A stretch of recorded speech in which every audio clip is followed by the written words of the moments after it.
Do something and get involved? Because you know some names from hip hop, so you were involved with some people. Like, if you're in 2010 doing tracks with Tech Lucianos and whatnot, how do you get to that point? What is the first like pivotal moment from like the high school era, or maybe it's later, that like guides you in that direction? It was like I'd say it was right after high school. It was a few years after high school. There was only one other dude from my neighborhood basically doing rap. There was one guy that had like a bit of a name, and people were like, "Oh, you got here, shit. He's lit. He's fucking hype." You know what I mean? And I heard him. He was good. He had good bars and everything like that. But his niche was like, I'm the Greek kid. I'm the Greek kid. Like he always had to sneak in that he was Greek in his raps and stuff like that. So I'm like, okay, that only works for that specific group of people and everything. I don't want to do that. I'm like, I am Greek, but I'm not going to go around saying I'm the Greek rapper and shit like that. Mm. So I did it the opposite way. I just came out, started dropping some fucking bars, and people liked it.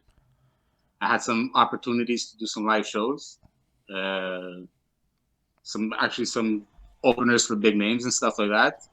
Since I knew one of the promoters, he gave me the opportunity. He's like, you can sell 15 tickets. I was in a group with two other guys, so it's basically 5 tickets a piece, right? Who are you in a group If with? you can sell 15 tickets, you got your slot. I'm like, yeah, fuck, I can do that with my eyes closed. I can get the tickets in my hand. They're sold in 5 seconds, basically. No problem. So that happened like that, and that's how we started moving. So who were you in a group with at that time? At that point, we had Park Extension Connection. We had Park Extension Connection, PXC. It was me, Soldiers. We had K15 in the group. We had some affiliates as well, but it was nothing. It was nothing like huge. You know what I mean? We just started bubbling, and everybody in the neighborhood, since we had Park X in the name, we had Park X in the name. Anybody that was from Park X, he felt like, oh fuck, that's something I gotta rep. Anywhere Okay. you're going, PXC, PXC, PXC. People were fucking with me. I had like the older dudes in the neighborhood that weren't really fucking with hip hop or anything. They're like throwing their support behind us and shit. So What that was always a great thing to see. and what year is this? Like what in the timeline? Uh, 20, like 2005, Okay. maybe something like that. Around, yeah, I don't know, something like that. Okay, fair enough. So at that part. Uh, Maybe 2007. I don't know. I could get my timing wrong. So that's what it was. And for me to bring out a crowd to a show, not a problem. You know what I mean? People always wanted to hear me fucking rap and everything. Right. My homies, if they needed to bring people out, not a problem. It's always like support you, you support me, I support you. You know what I mean? It was always a tight knit group of people fucking with each other. And had the opportunity to open up for Redman, Onyx twice, Sean P, uh, a lot of Method Man. You know what I mean? There's a lot of names. I think we opened up for like 10, 12 big names or something like that. You have any like cool stories from Yeah, all that? yeah, some good stories. You know what I mean? Like that. That's how we like got into the corrupt collabo. We opened up for Corrupt at the Belmont. That was a good story, actually. We were supposed to go on a Canadian tour with the guy. I still got the poster downstairs on my wall That's saying fresh, man. PXC Canadian tour, 5 dates and everything. You know what I mean? Ready to roll. That's dope, man. And there was an issue because it was like Super Bowl weekend or some shit. It was Super Bowl weekend, and Corrupt got a bigger offer to do more shows for a bigger slice of money. You know what I mean? So he fucking deaded that whole tour. Huh. And there we go. We get bumped off the whole fucking shit because this whole Super Bowl weekend's going down in Vegas or wherever, LA, wherever the hell is going down. So him, he made his bread. We obviously got the short end of the stick on that one. But when we met him when we opened up for him at the Belmont, we smoked an L with the guy. You know, he was a cool, collected person, very humble. Wasn't acting like a big shot or anything like that.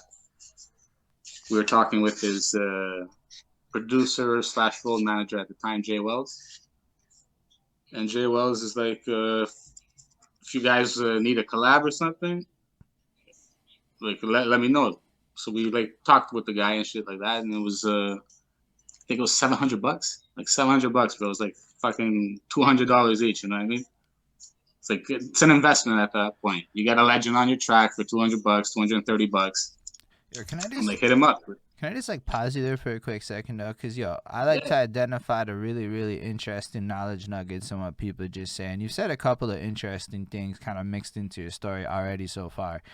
One of them is the collaborative, like a valuable give or take. So currently everyone's trying to do share for share, and share for share is kind of low value because whatever, it's just not an effective strategy, honestly. But if you were to say buy my ticket, buy your ticket type thing as an example, or you come to my show, I come to your show, and you have a squad of 15 rappers that kind of get into that thing, then everybody can bring 15 people to everybody's show. And that's something that I just never really thought of even trying to organize in my life before. And that's a fucking smart move. It was actually move. a thing. I'm telling you, we're doing that. That was actually happening. We were doing that. But I also found out Fat Joe was that kind of guy, and that's a huge part of how he got his success, right? Because I'm trying to always find like the tricks to people's success, and one of the huge things that he did is he made sure he was at everybody's show, and he brought people to everybody's show, and then everybody had to go to you had to go to Fat Joe's show because he came to yours. Like, why wouldn't you go to his show? It doesn't matter if you like his music. It was about showing love. Bro, love is love. Okay. Sorry? Love is love. You show love, you get love back. It's a support system. People see that. But then you will notice who's at your show and who's not. And then like the other thing you brought up in there that was fascinating is kind of tied to the idea of groups, because you know a lot of people solo acts, a lot of people's whatever. But let's talk about a collab. To get a famous person often does have a price, and there is a value because let's say people in the industry see things one way, but the rest of the world does not. So getting a collab has a value, and let's say $1,000 today. If there's like you get 3 of your boys and you make it just a big track, let's say, now it is a lot less expensive. And that's actually something, again, I know they're like basic ideas when you think of them, but it's just stuff that maybe not everybody put 2 and 2 together. Like, yo, I don't have to be alone on that track with this celeb. We can just like team up, squad up, and like make that shit an affordable investment as part of our marketing endeavors. So I like to share that shit with people because I think it's like really valuable stuff. And so thank you for sharing that. Sorry to cut you off, but like I got to make sure that we pause and break that shit down. I also think that to reply to what you just said, that some people don't want to get on the posse cut because they want to be the solo person on that cut. You know what I mean? It's like it's me and so, just me and him. I want to be the guy that gets the shine. I don't want anybody else to get the shine. Yeah, I feel like a young me is that dude, and an old me has evolved, and I'm like, you know what? Maybe I'll just do the hook or something. That's cool enough. Imagine just saying you're on the hook of a track with a legend. That's just a fucking dope sentence. So that's what it was, you know, like these guys were on the road. We got to chop it up a bit with them. His manager was really cool. And he's like, yo, you guys need a verse? He's like, Corrupt I was down.